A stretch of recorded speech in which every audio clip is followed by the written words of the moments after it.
David Copperfield, I think? Yes, but... You've heard of Miss Betsy Trotwood, aunt of your late husband? Yes. Now you see her.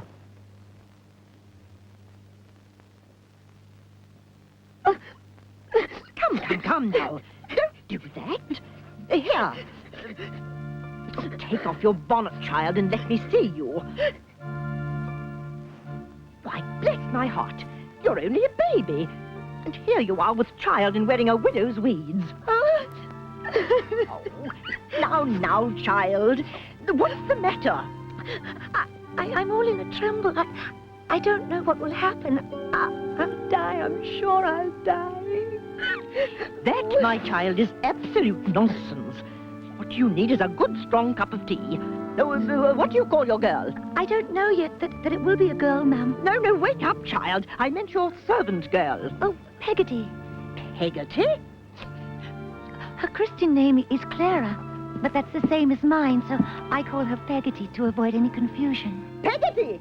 We need some tea. Don't dawdle now. You were speaking about its being a girl. I have no doubt it will be a girl. I have a presentiment that it must be a girl. Now, from the moment of the birth of this girl... Perhaps boy. Don't contradict me, child. I intend to be your daughter's godmother, and I beg you'll call her Betsy Trotwood Copperfield. There'll be no mistakes in life with that Betsy Trotwood. No one will cause her to love in vain. Oh, my dear Aunt Betsy, are you all right? Yes, of course. Of course, silly girl. She must be well brought up and well guarded. I must make that my care. It's the doctor you need, Mum. Well, don't just stand there, Peggotty. Be off and fetch the doctor. Quickly now. Oh. There, child. It'll soon be over, and I'll take care of your daughter.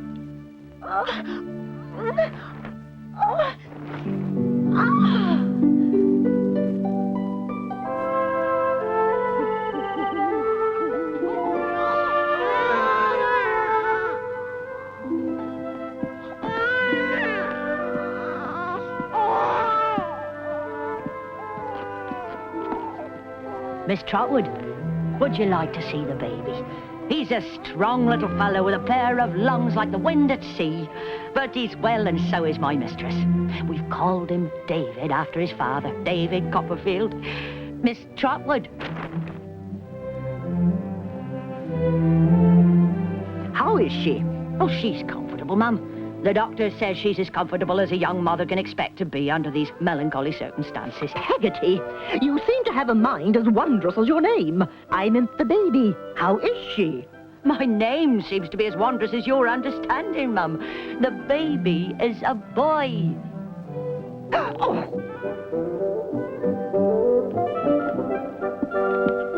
My goodness me. Peggotty, is young David all right? Yes, Mum. You're a little cold, aren't you? Oh, we'll warm you up, my treasure. My treasure of a boy.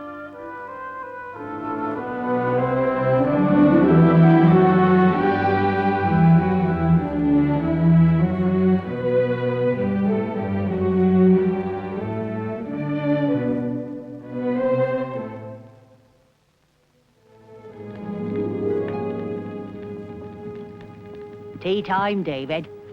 Oh, Peggotty, I'm starving. Only one biscuit, I'm afraid. Oh, Peggotty. These are hard times, David. Your father left £100 a year, but we seem to stretch it a bit thin sometimes.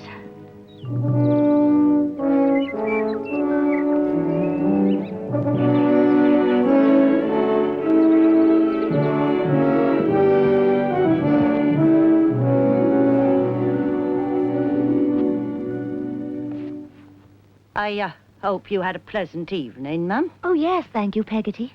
A stranger or so makes an agreeable change. You don't approve of my going out, do you, Peggotty? But tell me, what should I do? Shave my head and hide my face? Mr. Copperfield wouldn't have liked this man. Oh, Peggotty, stop. You'll upset young David. Perhaps what David needs is a holiday by the sea. Would you like to come and stay with my brother and his family at Yarmouth, David? Do you mean that, Peggotty? Of course. Oh, he'd love to go. Wouldn't you, David? What's your brother like, Peggotty? I'm sure he's a nice man. Is he the sort of man my father would have approved of? Oh, Davy.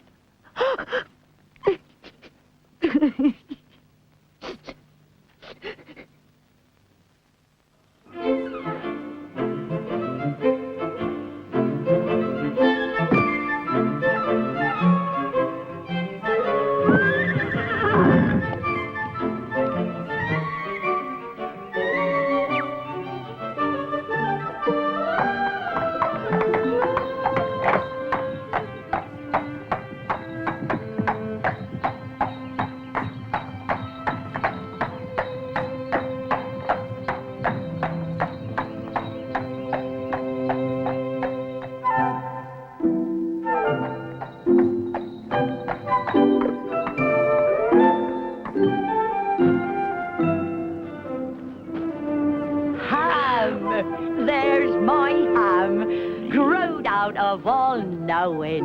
Aunt Clara and young Davy, is it? Thank you, Mr. Barkis. Oi. Now you follow me, and I'll show you our house.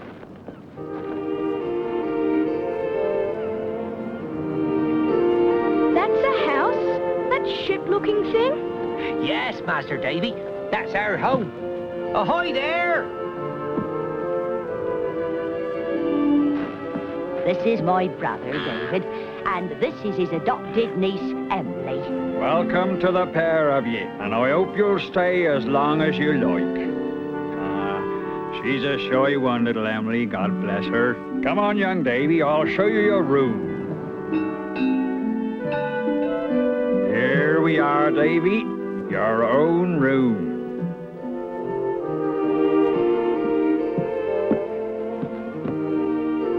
Thank you, Mr. Peggotty.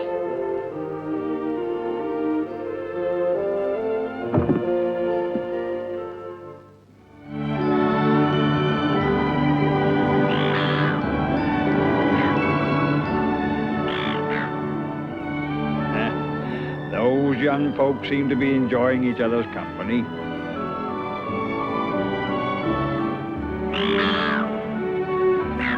You're quite a sailor, I suppose. Oh, no. I'm afraid of the sea. Afraid? I'm not. It's cruel. It's very cruel, the sea. I've seen it tear a boat as big as our house to pieces. I hope it wasn't the boat that Father was drowned in. No, not that one. I never see that boat. Nor him? Not to remember. I never saw my father either. Your father was a gentleman. Mine was a fisherman. And so is my uncle. He seems a very good man, your uncle. Good. If I was ever to be a lady, I'd give him a sky blue coat with diamond buttons and a pipe made of silver. You'd like to be a lady? Oh, yes. Emily!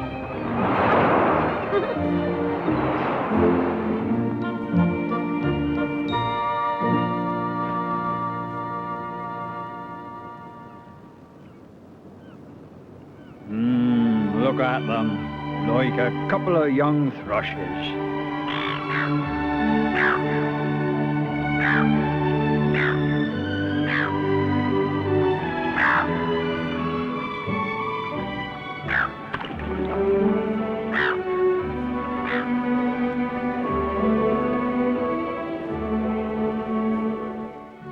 I could stay here forever. Yes, Davy. I'm glad you had a good holiday. But now it's time to go home. Will we come back here, Peggotty? I'm sure we will. My brother said you could come any time you like. And he's a man of his word.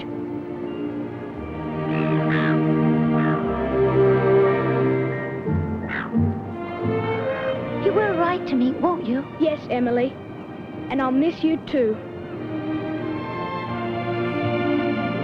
We'd like to go home, please, Mr. Barkis. Oi.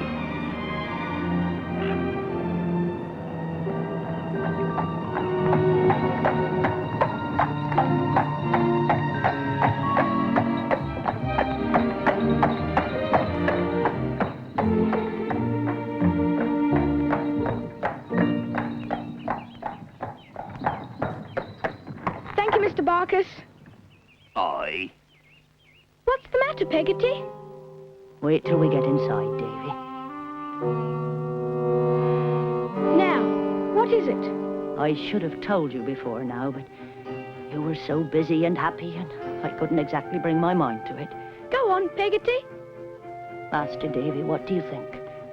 You've got a father, What? a new one. Come and see him. I don't want to see him. And your mother.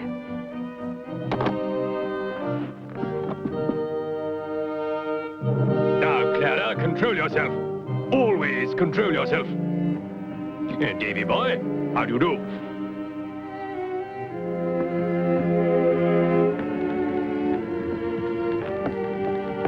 Oh, Peggotty, I don't like him. I knew it'd be hard for you, Davy. That's why I took you to the seaside. It's going to be hard for me too, but we'll make the best of it, won't we? Is he here to stay? Yes, Davy, he is. And his sister's arriving on Thursday.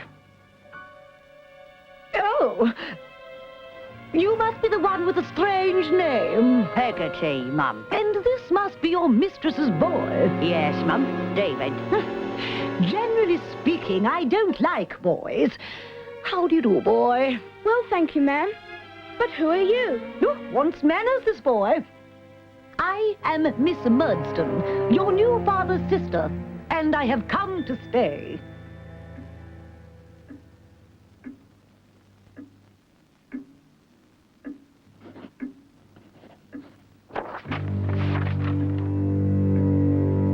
You call this homework? But, Mr. Murdston, I find it difficult to do my work while you and Miss Murdston are here. I will not tolerate your impertinence, boy. Go to your room.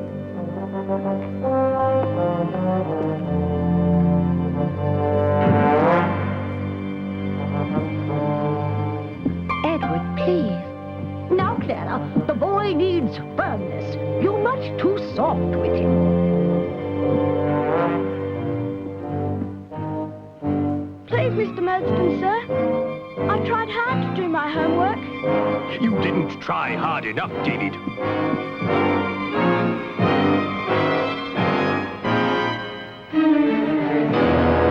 Oh, you'll pay for that last outrage. You'll stay here. Is that you, Peggotty? Yes, Davy. I've been in here for days, Peggotty. What's he going to do with me? He's sending you away to school, Davy. Tomorrow.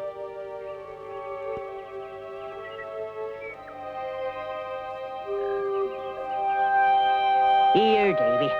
I baked some cakes for your trip. Oh, thank you, dear Peggotty. And there's also a purse with 8 shillings in it from your mother. Goodbye, Davy. Write to me. I will, Peggotty. I will.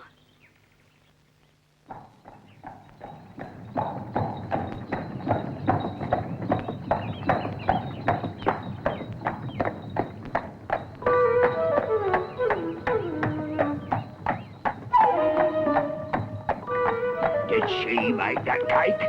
Oh, yes. Peggotty's an excellent cook. Is she now? And tell me, has she got a sweetheart? No, I don't think so. When you write to her, you tell her this. You tell her Marcus is willing. Willing? For what? You just tell her Marcus is willing.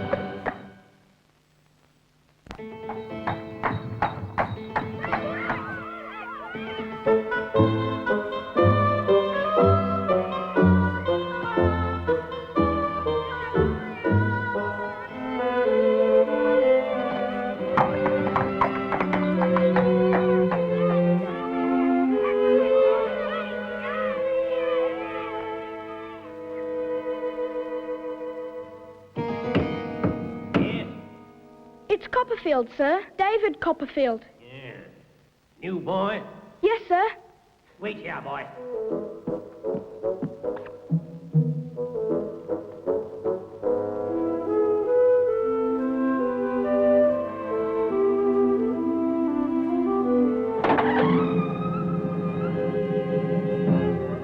In here, boy.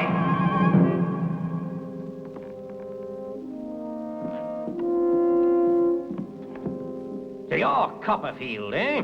Yes, sir. I'm Mr. Creakle, and do you know what else I am, boy? No, sir. I'm a Tartar, boy. What is it I am? If you please, sir. What, boy? What's a tartar, sir? A Tartar, boy, is what I am. A Tartar, boy, keeps discipline. You understand, boy? Yes, sir. You're very smart, boy. Very smart for a boy who bites. Bite, sir? Your stepfather warned me about you. Can you read this, boy? Yes. It says, I bite. You'll wear that on your back. Oh, please, sir. Must I? When I say I'll do a thing, I'll do it. And when I say I will have a thing done, I will have it done.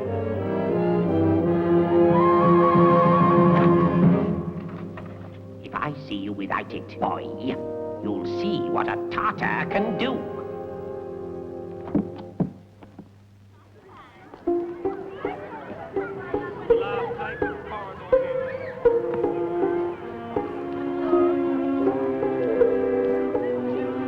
Hello. Is your name Biter? No, it's Copperfield. That's a nice name, Copperfield. How much money have you got, Copperfield? 8 shillings. You'd better give it to me to take care of. At least you can if you like. You don't have to if you don't want to.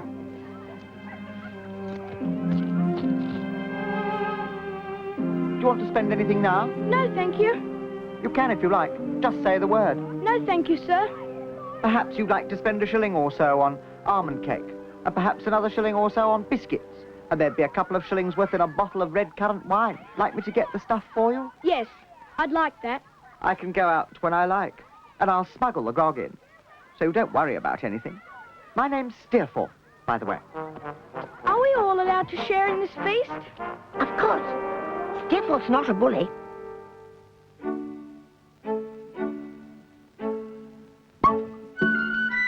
Well, young Copperfield, I hope you're hungry. Yes, sir. Then eat up. Go on.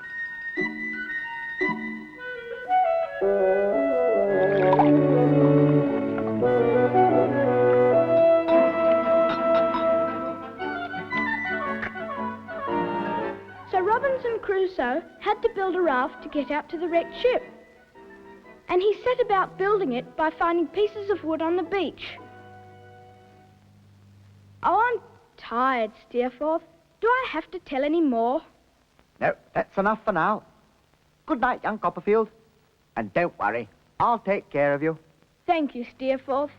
You haven't got a sister, have you? No? That's a pity. If you had one, I should think she would have been a pretty, timid, little, bright-eyed sort of girl. I should have liked to have known her. Good night.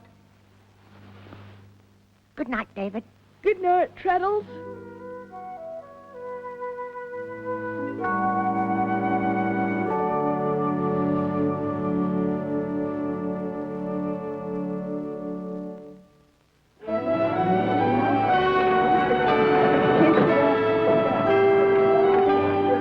Still, you're a biter, are you?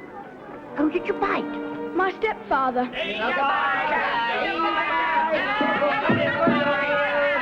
Silence!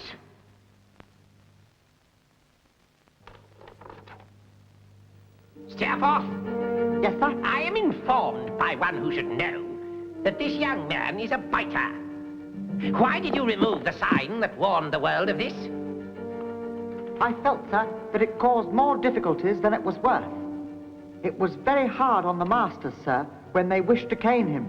The sign got in the way. That's very well thought out, Steerforth. Very well thought out. Silence, boy!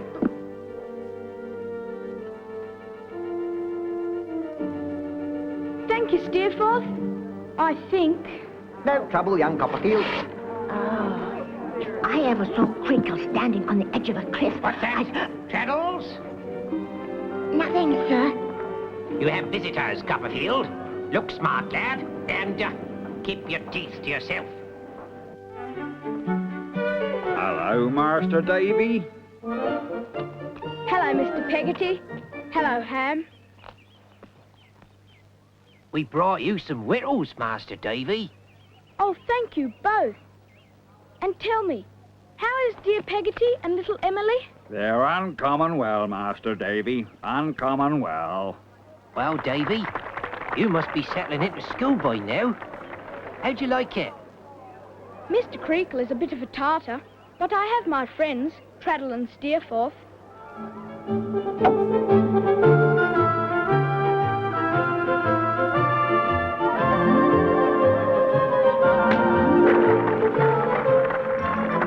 Oh, that was a good catch. Oh, hello, Copperfield. Sorry if I disturbed you and your friends. I say, I like the look of that lobster. We'll have a feast tonight. Good day to you. That's Steerforth. He's a brilliant cricketer and a sailor who's afraid of nothing. And he's the only boy here that Mr. Creakle won't cane. They say it's because he knows all about Mr. Creakle's business failures in another town. All right, well, he looks like a bit of a lad. If he's a sailor, as you say, bring him down to Yarmouth. We'll be pleased to see any friend of yourn, Davy.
Wait here, please, Mr. Barkis. Aye.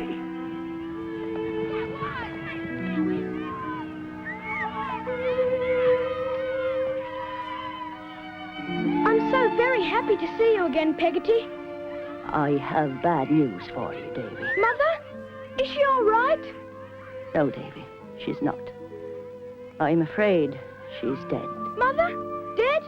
Oh, no, no! She was always a poor, frail creature. She was never strong.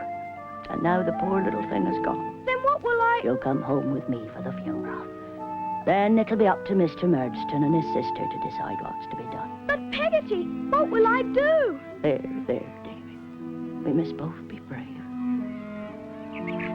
You behaved very well at the funeral, Davy. I didn't want Mr. Murdstone to see me cry. And I don't want to see you cry when I leave. Peggotty, where are you going? Miss Murdstone has seen fit to dismiss me. But where will you go? I'll go to my brother at Yarmouth until I can find a mistress as good to me as your mother. Excuse me, miss. I told this young lad to tell you that Barkis is willing. Now I'm telling you that Barkis is still willing. Sure, I don't know what you're talking about. Now, Davy, I want you to know that you will always be my darling boy. And you come to me when you need me. I will, Peggotty. I'm ready, Mr. Barkis. And you keep your eyes on the road. Aye.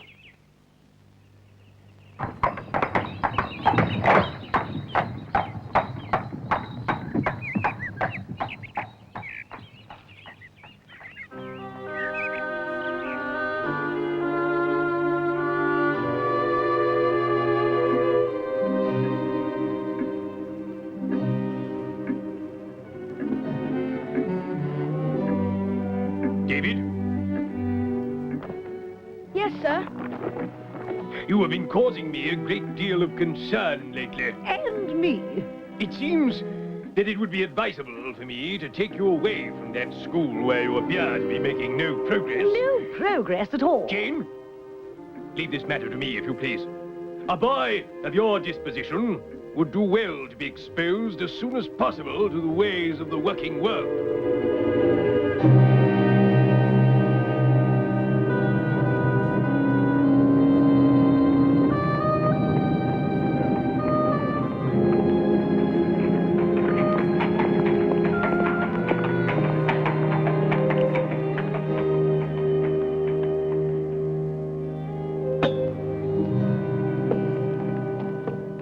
Master Copperfield, I presume?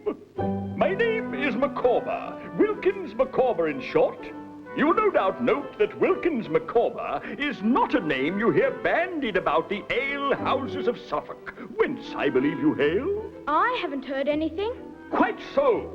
I understand that your knowledge of London is not extensive, and as Mr. Murdstone has asked me to take you in as a lodger, I feel it my duty to present myself here in this modern Babylon and escort you to my home. Thank you, sir. Well met, Master Copperfield. Thank you, Mr. Micawber.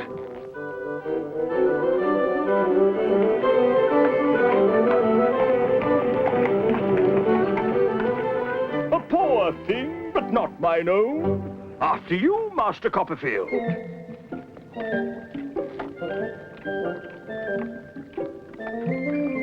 never thought that I should be forced to take in a lodger, but our finances are in such a state that I set my private feelings aside again. For all that, you're most welcome, Master Copperfield. Thank you, ma'am. Is there anything I can do to help? I fear not, Master Copperfield. Mr. Micawber's affairs are in such a perilous state. I meant help you with your chores, ma'am. Oh, thank you. But as you can see, I have them well under control.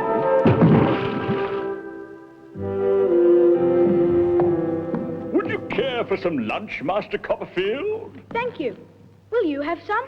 Alas, Copperfield, there is no time. The wretch you see before you is this very moment the object of much wrath from his creditors. He must flee, Copperfield, flee into the night or day, as the case may be. You're leaving? I am, and I thank you for being a model lodger. The advice I leave you, Copperfield, is this.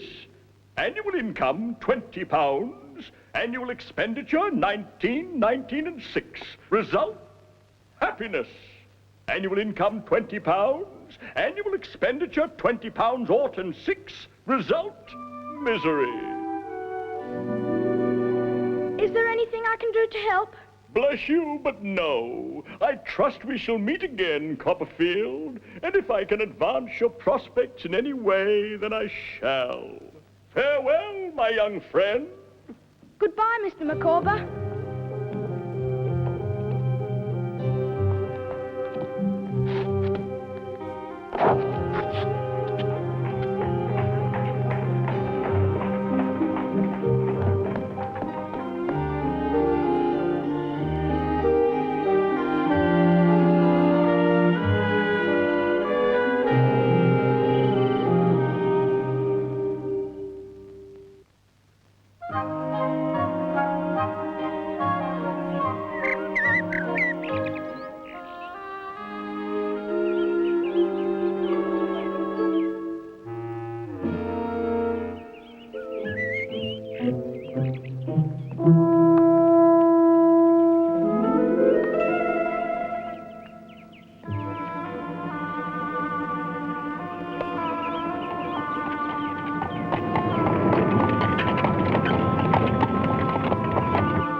If you please, ma'am. Go away.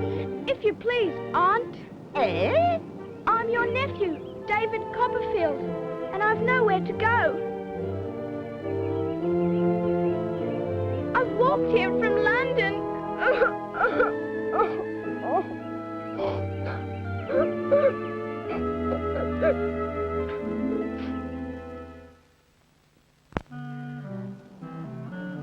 Mr. Dick, come down here and give me some sound advice. Quickly now. Come now, boy. that's enough for now. Don't send me away, Aunt Betsy. Don't send me away. If you don't stop that blubbering, I shall send for the police. Now, who are you? Your nephew, David. And what are you doing here? I've left my employer. I've nowhere else to go. Mr. Dick, you remember David Copperfield, my nephew. David Copperfield? David Copperfield? Oh, yes, to be sure. David, certainly. Come now, Mr. Dick. I want some very sound advice. If I were you, I should wash him. Of course. Oh, you're as sharp as a tack, Mr. Dick. That's exactly what we shall do with this boy. Is Mr. Dick your husband, Aunt Betsy? No, David. He's a distant relative. He was to be sent to a lunatic asylum? Well, yes. But I intervened, and now he makes a good home here. Now you have me as well, Aunt Betsy. And I'll do my best to be useful. I don't know that I do have you. I've written to your stepfather about the matter of your arrival. You're not going to give me up to him? I don't know. We shall see.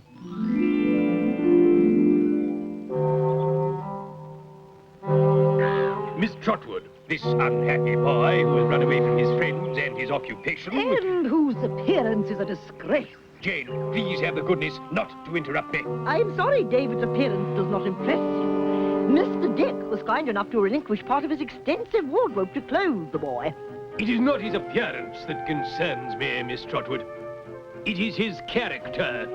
Mr. Dick, what shall I do with this child?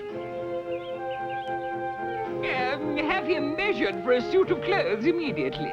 Oh, Mr. Dick, give me your hand, for your common sense is invaluable. You can go when you like. I'll take my chance with the boy. If he's all you say he is, I can do as much for him as you. But I don't believe a word of it, and suspect you have much maltreated him. Oh, the nerve! Miss Trotwood, if you were a gentleman, I'd... The nerve of her! Jane, please don't interrupt me Mr. Dick, you'll consider yourself guardian, jointly with me, of this child. Oh, thank you, Aunt Betsy. I shall be delighted to be the guardian of such a bright young man.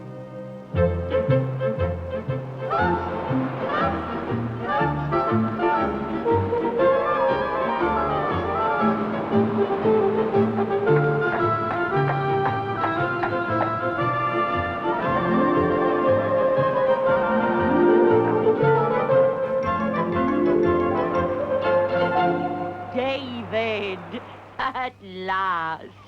Hello, Peggotty. I knew I'd see you again. Don't you look smart? Oh, I'm so glad to see you happy and settled. What about you, Peggotty? Have you found a new situation? No, Davy. I'm still staying with my brother. What about Barkis? Is he still willing? Oh, he's willing, all right. But I'm not. The idea of marrying Barkis, I wouldn't have him if he was made of gold.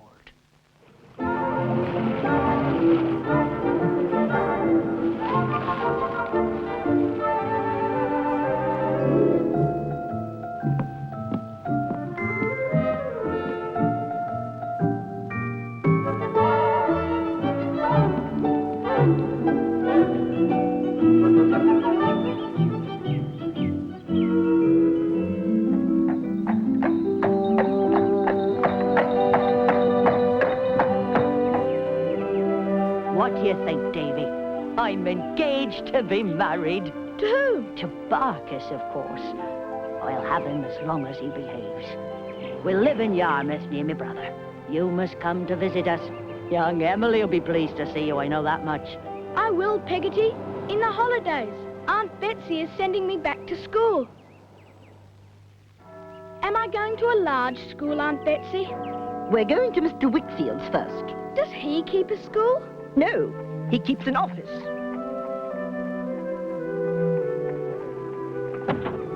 Uriah Heep, is Mr. Whitfield at home? Yes, ma'am. If you're pleased to walk in there. Well, my dear Miss Trotwood, what wind blows you here? Not an ill wind, I hope. No, Mr. Wickfield. I have not come on any matter of law, but for my grandnephew David here. I have adopted him and want your advice on a school where he may be thoroughly well taught and well treated. Well, the best school in the district has no room for boarders just now. Let me ask my little housekeeper what we should do. Did you want me, Father? David, this is my daughter Agnes. Should David want to board here, Agnes, would we have enough resources? I think so, Father. Well, David, what say you? I should like to stay, Aunt Betsy, as long as I can visit you and Mr. Dick every week. Of course. Well, I'm glad that's settled. Now, David, be a credit to yourself, to me, and to Mr. Dick. And heaven be with you. I shall do my best, Aunt Betsy. Have you had a good day at school, Master Copperfield? Yes, Uriah. Have you had a good day with your legal studies? Oh, yes, Master Copperfield. I'm going through Tid's practice. Oh, what a writer Mr. Tid is, Master Copperfield. If he were not a partaker of glory, I should like to shake his hand. Perhaps one day you'll be a great lawyer. Maybe it'll be Wickfield and Heap. Oh, no, Master Copperfield. I am much too humble for that.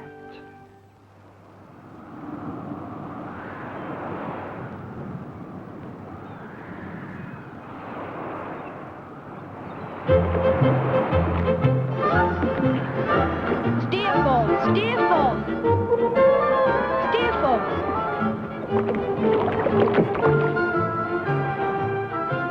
I didn't think I'd see you again. Master Davy! It's Master Davy! Come in, Master Davy, come in. It's good to see you, Davy. On your holidays from school, are you? Yes, Mr. Peggotty. And soon I'll be finished with school. You remember my friend Steerforth? Of course, he's the cricketer and the sailor. Hello, Mr. Peggotty. Well met. And this here's little Emily. She ain't my child. I never had one. But I couldn't love her more. I quite understand. Well met indeed. Little Emily isn't mine anymore. She'll be going away. What do you mean, Mr. Peggotty? She's engaged and will be married as soon as she is of the age. She's more to me, gentlemen, than... Well, she's all to me that ever I can want. I'd lay down my life for her. Come along then, Davy, and Mr. Steerforth. We'll have a cup of tea at the very least. That's a rather chuckle-headed fellow for the girl, isn't he? Now, come along, Steerforth. These are wonderful people, and you know it. Of course. You were fond of her, weren't you? Yes, but I have a feeling that someday I'll meet someone else. I'm worried, David. I'm so worried about Papa. And I'm sorry that you've finished school and will be leaving us. I'm sorry to be leaving too, Agnes, but I must go to London and earn a living. I can't stay at school forever. I know, David, but we'll miss you. What's the matter with Mr. Wickfield? Uriah Heep is the matter.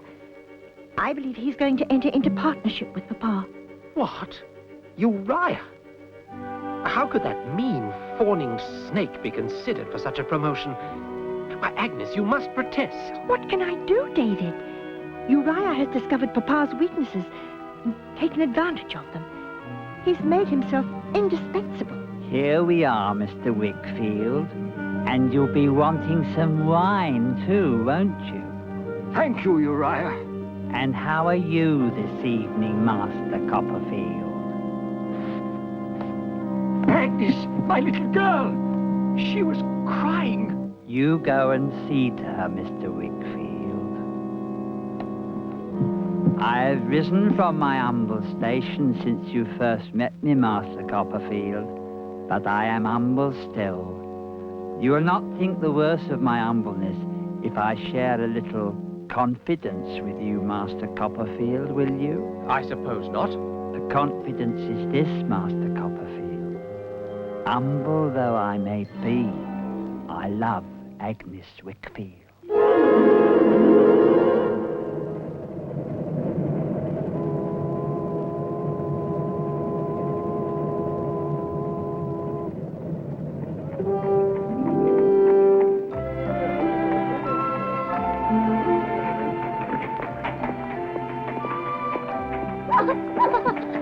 Oh, careful with my Chip. Oh, this is your dog? Yes. Have we ruined your morning? Oh, not really. And it's not a good start to my first day at work.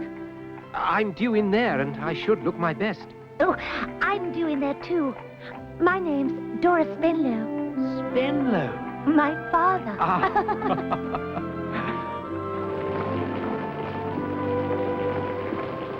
Master Davy? Mr. Peggotty, what are you doing in London? I've come to look for little Emily. She's run off with your friend Steerforth. No.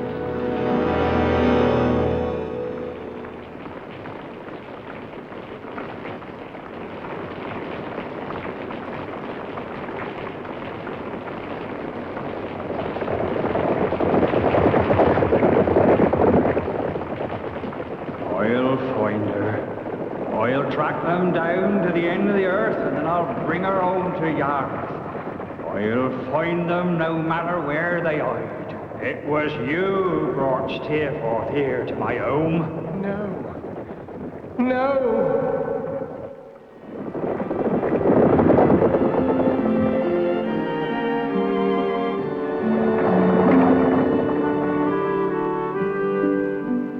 Come inside, Davy. We don't blame you at all, David.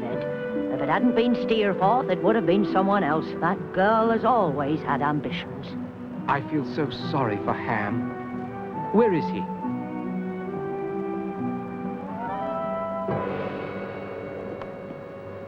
He's been like that since she left. Poor Ham. I'll never forget this place. When I had no home, this was my home. Do you remember your old room, Davy? Oh, it seems so absurdly small. I want to thank you, Peggotty. When I had no mother, you were my mother. Davy, my boy. If I should turn out to be the hero of my own life, then you shall be the heroine. Now, Davy, don't go making me out to be that which I'm not. Now, you sit down and I'll get your breakfast just like I used to. Thank you, Peggotty. But where's Barkis? Surely your husband should get some breakfast too. Barkis is dying.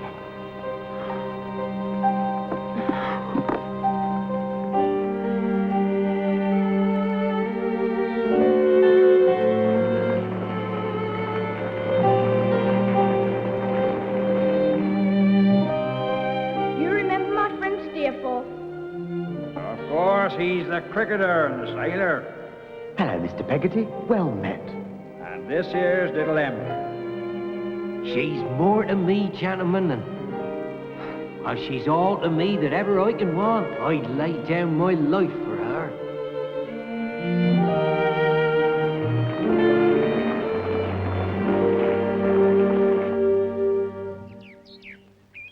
Oh, thank you, David. How sweet. But I should give you some in return. I shall treasure anything you give me, Dora. Oh, how sweet. Don't you think he says sweet things, Chip? I think Chip is jealous of you, David. I have every reason to be jealous of Chip. If I could spend as much time with you as he does, then I should be happier than any man or dog in England. Oh, how sweet. Come and I'll show you the rest of the garden. Miss Murdstone, what are you doing here? Miss Murdstone has been engaged by my father as my companion and protector. How is it that you know her? Mr. Copperfield and myself once had connections. We were slightly acquainted. It was in his childish days.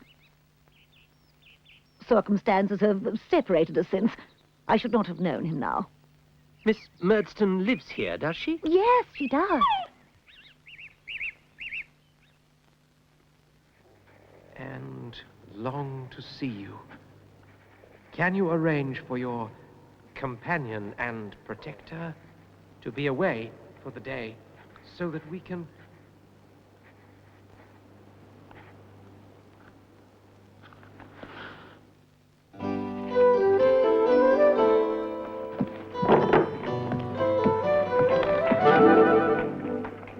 Mr. Micawber, how are you?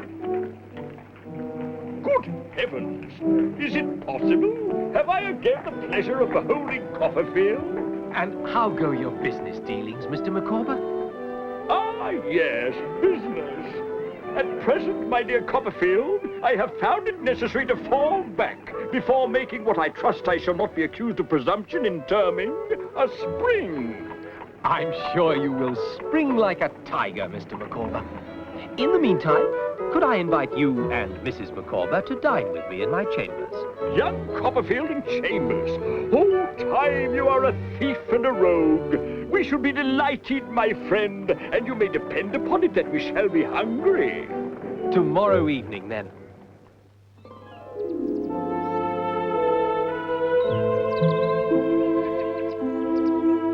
Tell me again where Miss Murdstone has gone. Out. And for how long? The whole day. And who is this opening the greenhouse door? You are.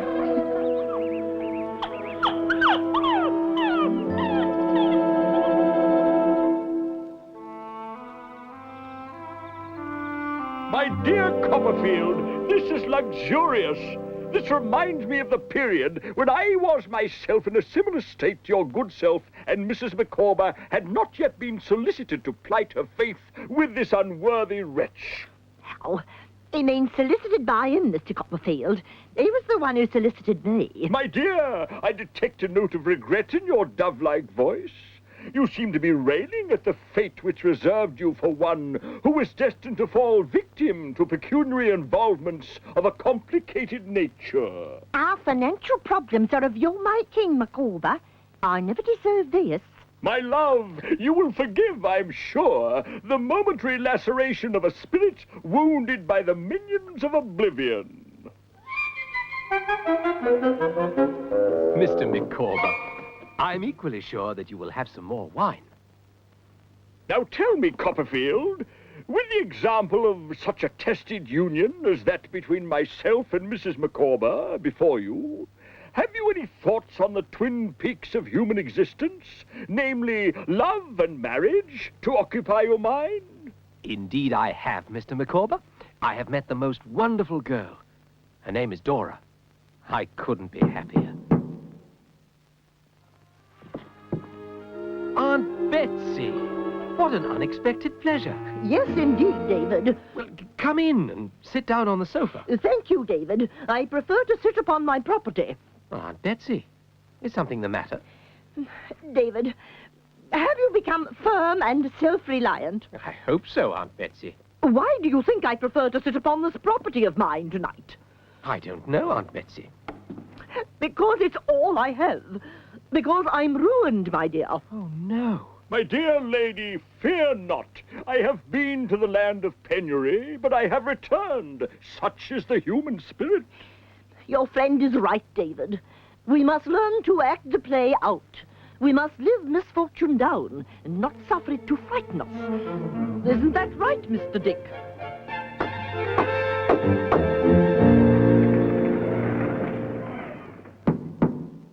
Come in. Hello, Copperfield. Fine morning. Not for everyone, I'm afraid, Mr. Spenlow. You have some unfortunate in mind? My aunt, sir, has fallen on bad times. And as a result, I must ask you, sir, if I may relinquish my articles with your firm and regain the £1,000 I invested. I am sorry to hear this, Copperfield. Extremely sorry. Were the matter up to me alone, I should be happy to refund your £1,000, even though it would not be a convenient precedent. But sir... But I fear my partner, Mr. Jorkins, may prove immovable. He is a traditionalist and a very stubborn man. You must speak to him yourself when he returns.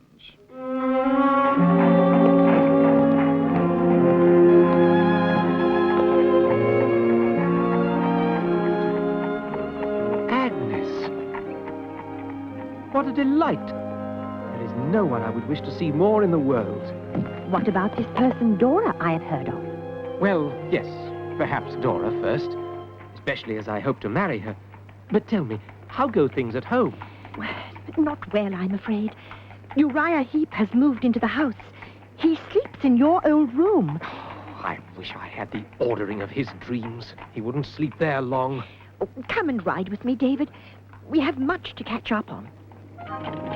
You must tell me about this Dora. Well, she's very pretty, needless to say. Is she silly as well? Silly? I mean, light-headed. Perhaps just a little bit.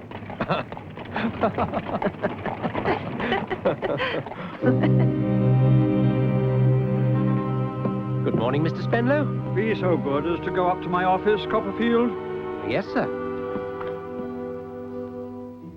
Have the goodness to show Mr. Copperfield what you have in your handbag, Miss Murdstone. I believe that is your writing, Mr. Copperfield? Yes, sir. If I am not mistaken, those are also from your pen, Mr. Copperfield. My dearest own Dora, my best beloved angel, my blessed one forever. You may take these back. Miss Murdstone, be so good as to proceed. I entertained suspicions of your daughter and David Copperfield for some time. I observed Miss Spenlow and this man when they first met, and the impression made upon me then was not agreeable. The depravity of the human heart is such... You will oblige me, ma'am, by confining yourself to facts. Very well. Last evening, after tea, I observed the dog rolling about the drawing room worrying something. Dora, what is it the dog has in its mouth? It's paper. That miserable Jip. Quiet, Mr. Copperfield. Proceed, Miss Murdstone. At the imminent risk of being bitten, I at length obtained possession of the document. It was, of course, a letter from David Copperfield. My suspicions had been confirmed. Do you have anything to say in reply? All the blame is mine. Dora Miss Spenlow, if you please. I love Miss Spenlow, sir, and I'm sorry she's been subjected to this bullying.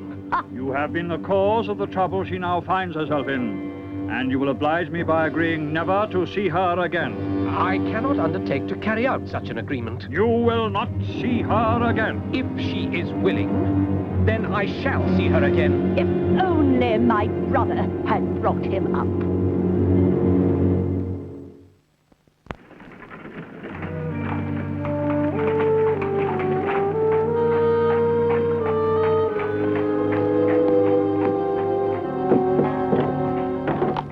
Copperfield, the companion of my youth.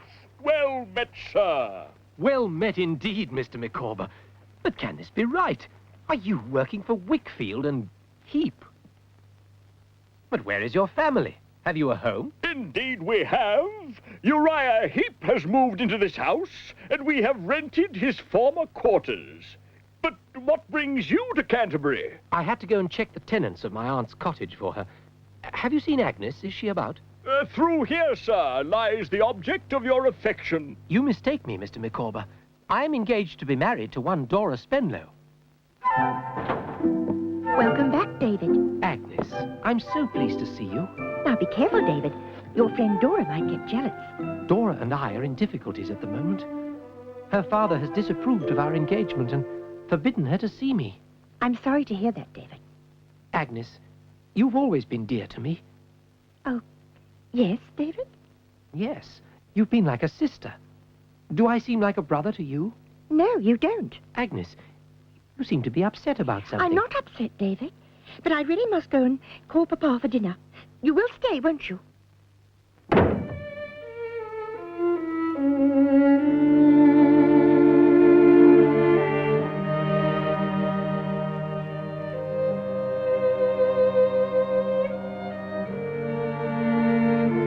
I propose a toast to the provider of this excellent repast, the woman to put all others to shame. Do you mean Agnes?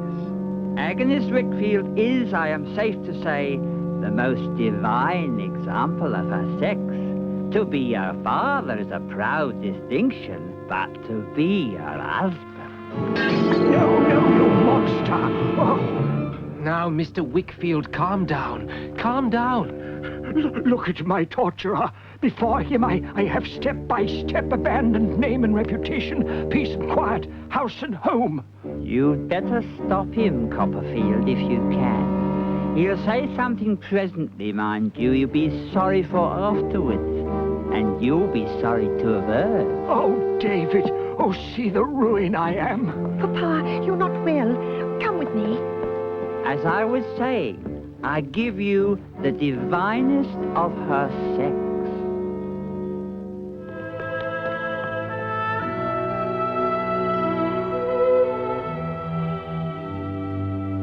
That's all I can give you. I've had losses and am poorer than I used to be. Now go. Aunt Betsy, if that beggar's bothering you, I'll have him arrested. It's all right, David. I know him. You know him? That tramp? He's my husband. Oh, no. Betsy Trotwood doesn't look a likely subject for tender passion. But the time was, David, when she believed in that man most entirely. He repaid her by breaking her fortune and nearly breaking her heart. I'm so sorry. That's my grumpy, frumpy story, and we'll keep it to ourselves, won't we, David? Yes, of course, Aunt Betsy.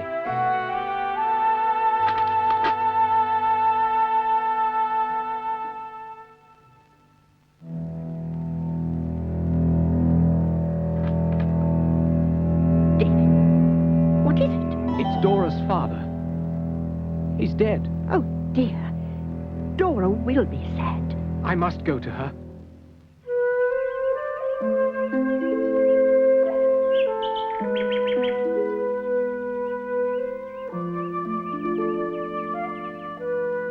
I'm better now, David, now that you're here to look after me.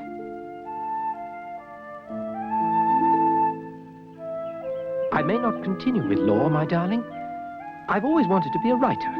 Now I have a lot to write about. Oh, I'm sure whatever you do, you'll always look after me. Of course. And you will look after me, won't you?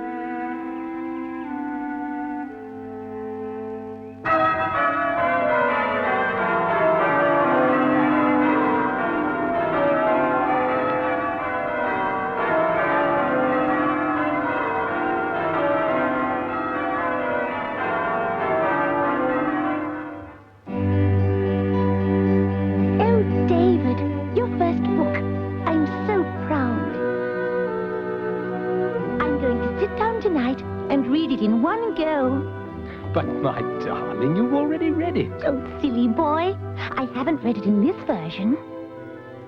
You really are a darling girl. Dora, my pet. You're running a fever. I know, David. It's something I get from time to time. Come and lie down.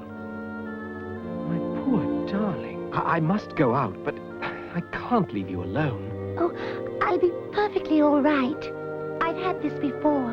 Well, I'll be back as soon as I can, dear Dora.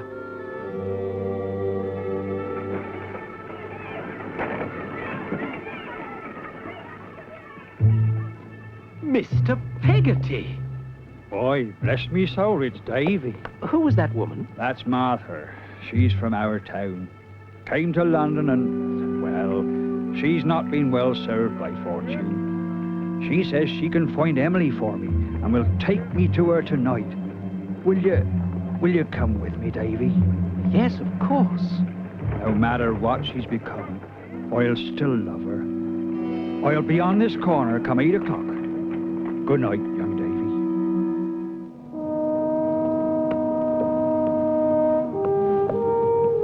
Davy. Lead on, Martha. Lead on where you must.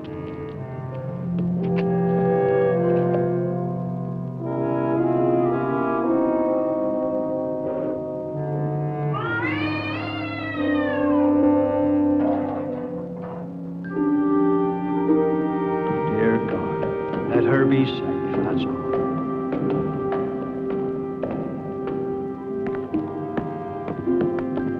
You out, Nick. Martha. Uncle! Oh, no! Thank you for coming with me, Davy, and being my friend. It's nothing, Mr. Peggotty.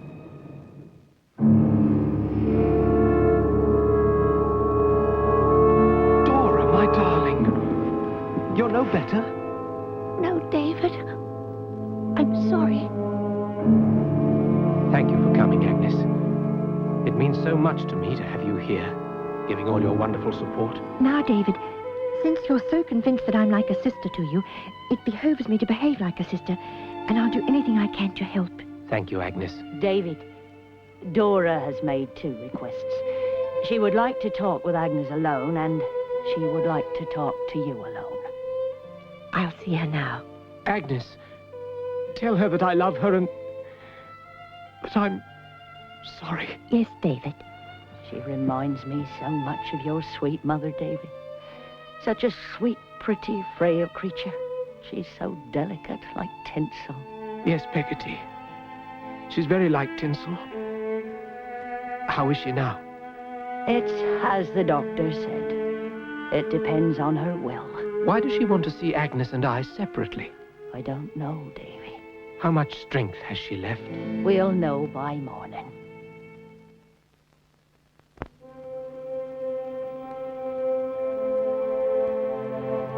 Dora. Hush, my darling. It's better like this. Oh, you couldn't have loved your child wife better than you do, but after a while, she would so have tried and disappointed you that you might not have been able to love her half so well. No, Dora. That's not true.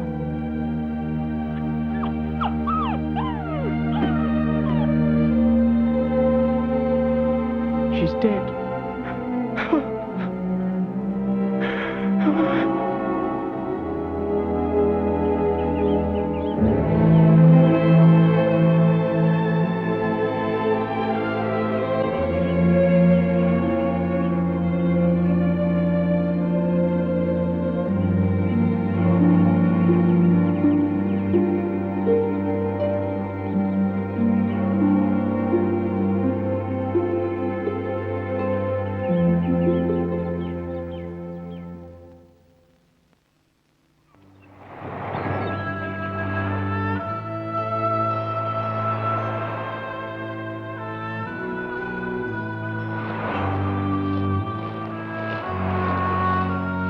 Ahoy there, Master Davy.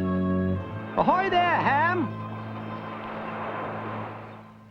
I shouldn't call you Master Davy, should I? I find it hard to change that now. I know you say it with respect, Ham. Did you see Emily? Only for a moment. Your uncle is with her in London. If you see her again, will you give her a message from me? Of course I will, Ham. Ask her to forgive me. Forgive you?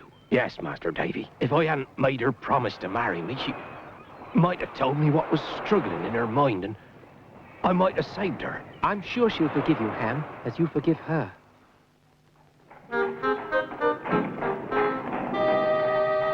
Ah, my friends, who are more welcome to me than money itself, please come in.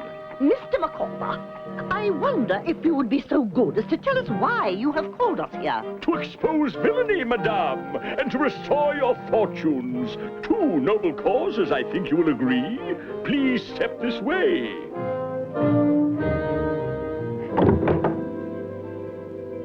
With your permission, Heap.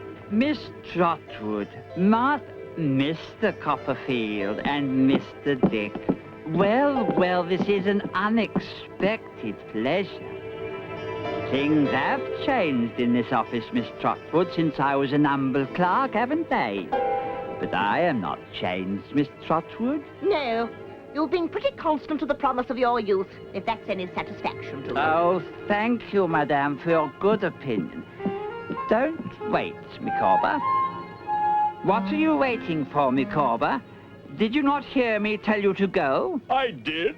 Then why do you wait? Because I, in short, choose to. Go along. I'll talk to you presently. If there is a scoundrel on this earth with whom I've already talked too much, that scoundrel's name is Heap. Oh, I see. This is a conspiracy. You've never liked me, Copperfield, have you? And now you're plotting against me. Well, beware, Copperfield, for I'll counterplot you. Micawber, you be off. I'll talk to you presently. Mr. Micawber, You may deal with this fellow as he deserves.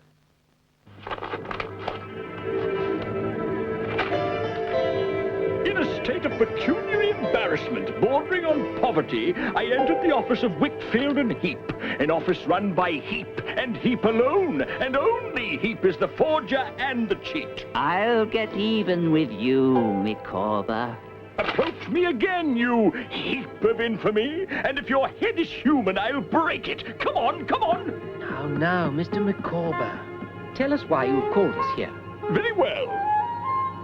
Soon after joining Wickfield and Heap, I found the agreed salary of 22 shillings and sixpence insufficient to alleviate the poverty of my family. I then entered into a state of indebtedness to the snake Heap in the form of IOUs. In return for these, I was called on to forge the signature of Mr. Wickfield and systematically defraud him and his clients, including Miss Trotwood. My books! My proof! So, Heap, it is you who have ruined me. Fear not, my lady, all shall be returned to you. We need a couple of officers of the law, and we need to have this Heap made fast in a locked room. We are most grateful to you. You're a man who conducts himself well and is industrious. It seems to me that Australia would be a legitimate sphere of action for Mr. Micawber. Tell me, have you ever thought of emigrating? I'm not sure that That's, of course, by a loan from me. Madame, I hear the call of the wild, and the call is Australia.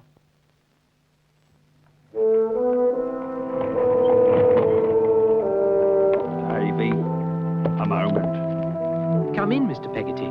There's no time. I've decided to take little Emily far away where there's time to forget. But where will you go? Australia. Emily's written a note to Amma, a goodbye note asking his forgiveness. Will you take it to him? Yes, of course. God bless you, Davy. That's a remarkable sky.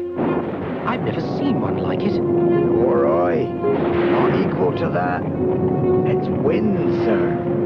There'll be mischief done at sea, I expect, before long.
or if I should have to go away, promise me this, that you'll always think of me at my best. Steerforth, you have no best or worst. You're my friend. Always will be.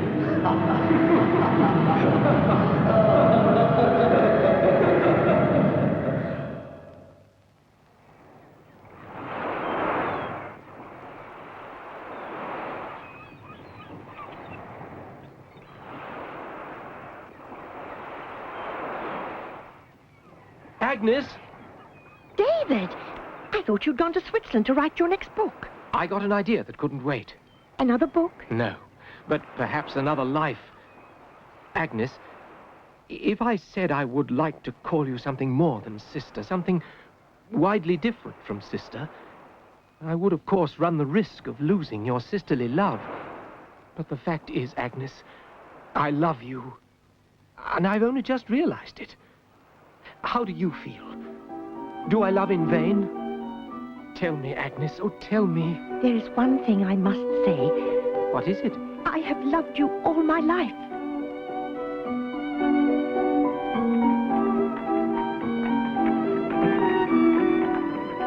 Dearest husband, now that I may call you that, I have one more thing to tell you. What is it, my love?